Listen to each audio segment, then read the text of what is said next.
Here is what Iranian foreign ministry said, that in the coming days, there will be no negotiations, that there will be no negotiation meetings at any level with American side.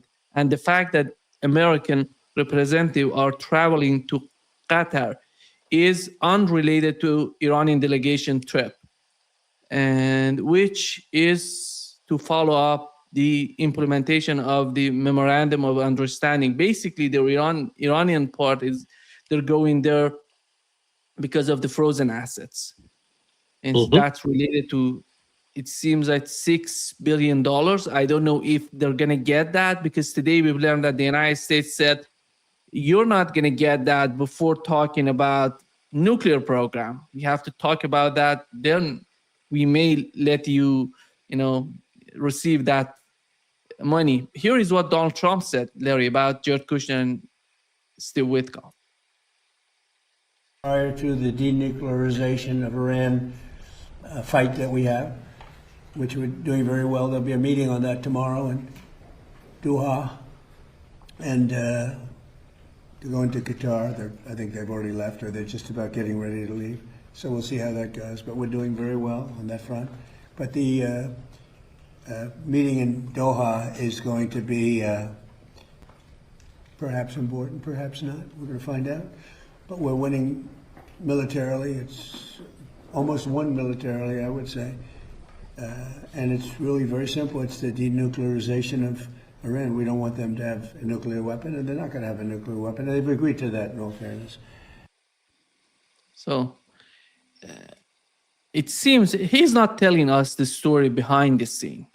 There is something else behind the scene going on, which is not related to the nuclear program of Iran, because the nuclear program of Iran is the second step, is not the first step. After implementing, 1, 4, 5, 6, 11, no, 1, 4, 5, 10, 11, those clauses in the MOU, as Iranian foreign ministry said, it says 1, 4, 5, 10, 11. I'm going to bring those lines to read for you. But in your opinion, what is the main obstacle right now in Qatar? It seems that the Pakistani delegation going to be there, because it said 2 mediators are going to be there, Qatari and Pakistani. Okay. Larry. So what's the question? Yeah. The question is, what is the main obstacle right there between the two delegations, and why are they not meeting and talking to each other? Well, my understanding is they've rarely met and talked with each other. They always talk through intermediaries. So they'll be sitting down tomorrow, probably, and talking to Pakistan and Qatar, and those two will play go-between. The U.S. the earlier reports that they were going to be talking about the Strait of Hormuz, and I'm sure Iran's going to say, well, we got nothing to talk about. I mean, it says very clearly under paragraph 5 of the MOU that Iran will make arrangements using its best efforts for the safe passage of commercial vessels. So essentially, Iran's in charge of figuring out how to get ships through the Strait of Hormuz. Nobody else. So what is there to talk about? Yeah. One, everybody knows, I think we repeated a lot the clause number 1 in this. It's about Ukraine. It's about Ukraine. It's about Lebanon, and it's about the aggression between the two sides, between Iran and the United States. And number 4 is related to the blockade. The blockade is not there anymore, Iranian blockade and American blockade. And number 5 is how to manage the whole situation with the Strait of Hormuz, which it says Iran is in charge of the Strait of Hormuz, Right. to manage the new regime for the Strait. And that is not in place yet. It says they have 30 days to manage that, to define that.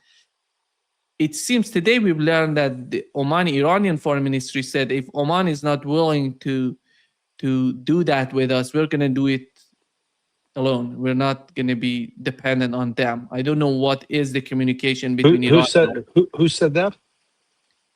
The Iranian part said, it says Iranian said it didn't say it was foreign ministry or something like that, but it came out in the news that the Iranian side says that If Oman wants to continue, we're going to do with them. If they don't want, we're going to define it, by the way. It doesn't matter if they want to be part of it or not.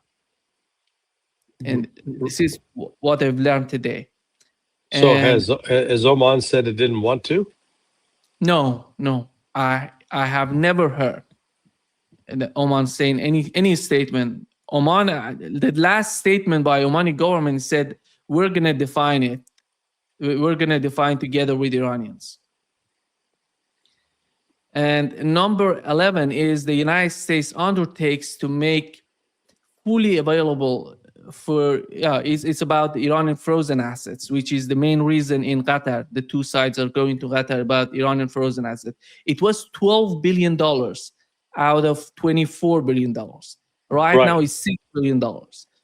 And it seems that the United States is putting pressure on the negotiators that they have to buy something from the United States, which was rejected by the head of Iranian parliament before. And I think what's behind the scene is basically how to hand the money over to Iran, and then how to use it. Are they gonna buy from other countries or the United States? This is the main question right now. Well, my understanding is Qatar's already handed over $6 billion, and I think the Saudis will hand over another $6 billion. So that'll get Iran up to the $12 billion, and that's not contingent on spending it on U.S. products. Yeah, my understanding is they haven't received any part of those frozen assets, and one of the main reasons for this people going to Qatar is for that $6 billion. That's my understanding. And Larry, here is the Strait of Hormuz today, and you see the number of ships and tankers passing through the strait. You see from February 28, it reduced drastically from 150 to 200 to 5 to 10 tankers. And then after the signing of the MOU, you see increasing drastically, going above 50 and then coming down. Right now it's something like 15 to 20. Mm-hmm. Which doesn't make sense with the price of oil in the market. How can you put the two together? Well, because the price of oil is being fixed on the derivative platform. So it has nothing to do with supply and demand. It has to do with the amount of money being bet that the price is going to go down or the price is going to go up. And so, we're talking trillions, maybe hundreds of trillions of dollars being bet on this.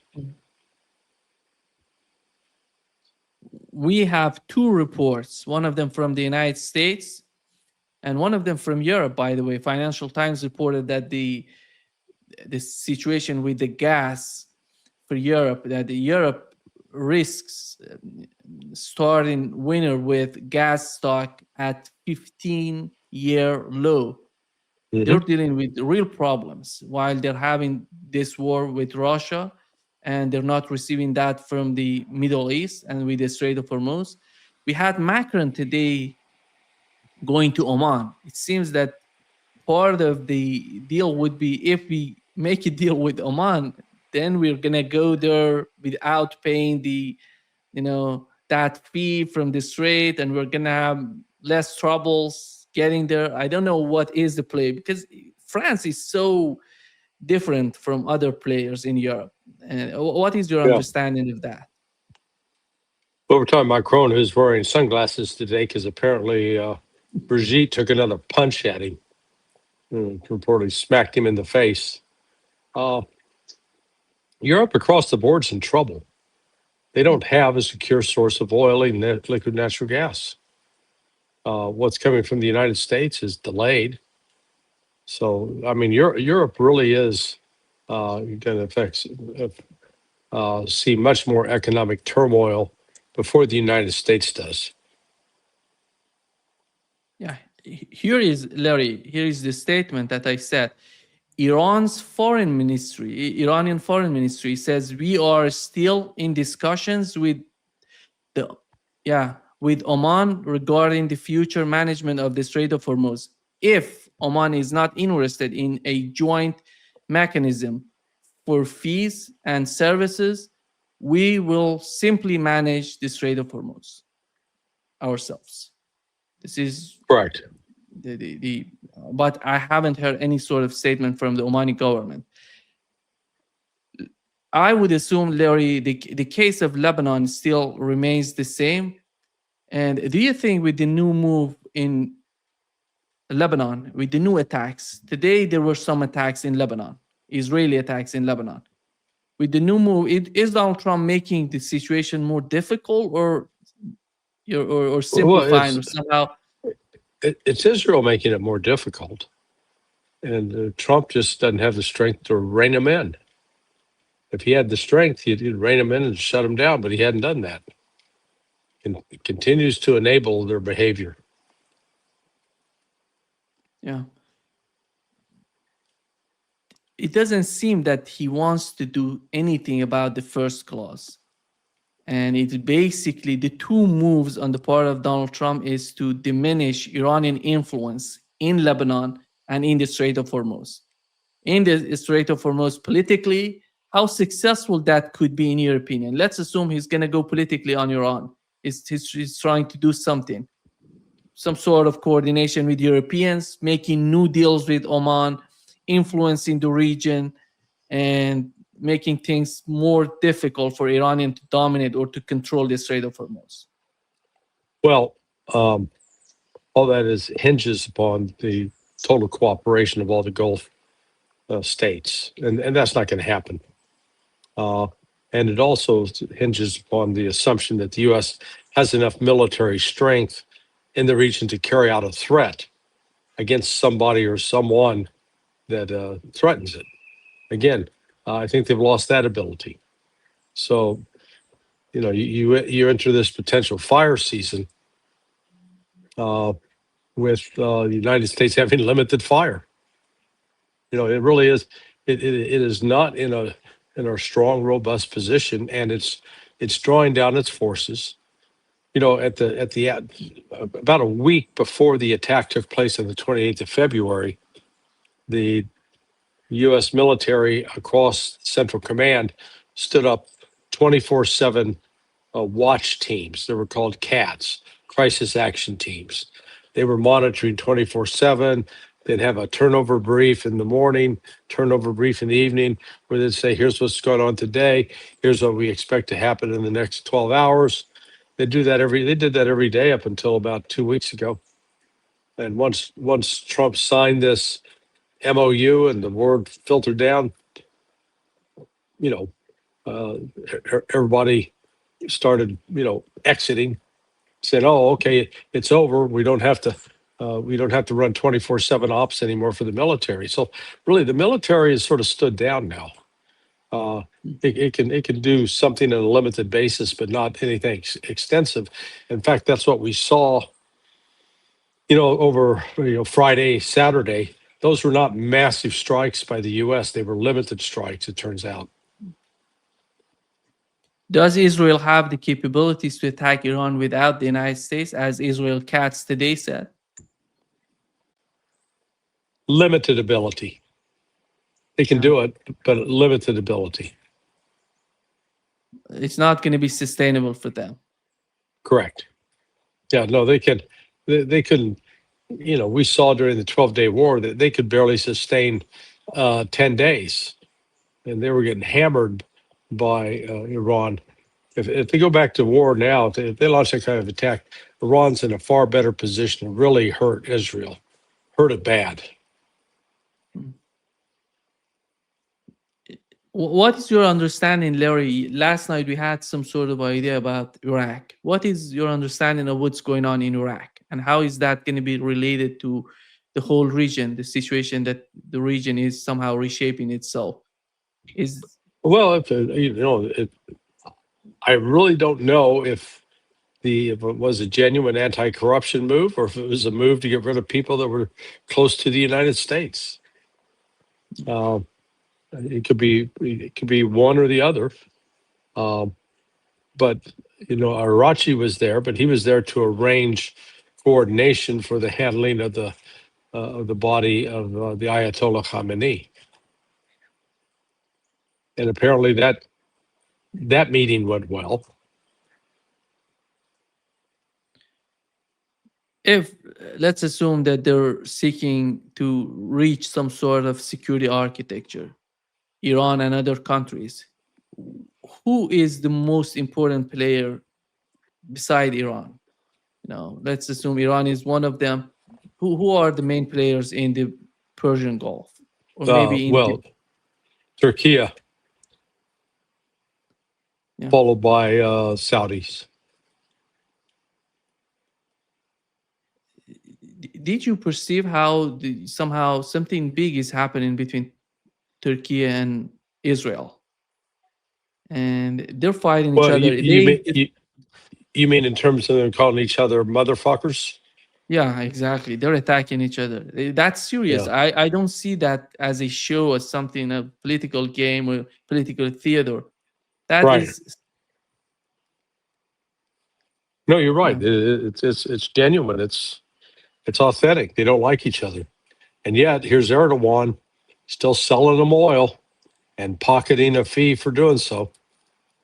I don't know what can he do when it comes to Azerbaijan. Azerbaijan is selling or exporting its oil through Turkey.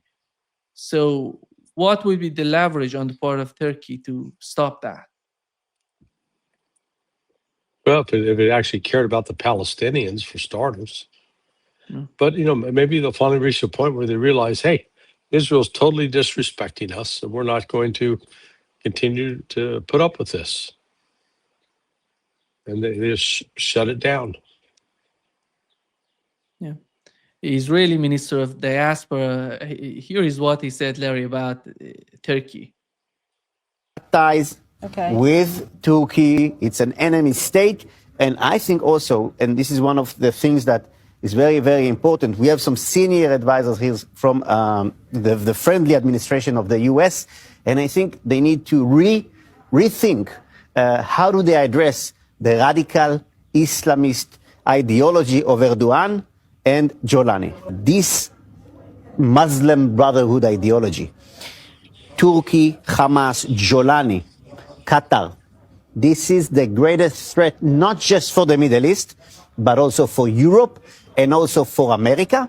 But why close the embassy? Why close the consulate? How would that help? I think we have now, we don't have an active embassy at the moment in Ankara. Our people, because of the threats, because of the incitement. Yeah. The guy is defining the new axis of evil. He doesn't, go back and look at the threats Israel has made against Turkey in the last 2 weeks, in the last month. And, he's trying to play, we're the victims. Please.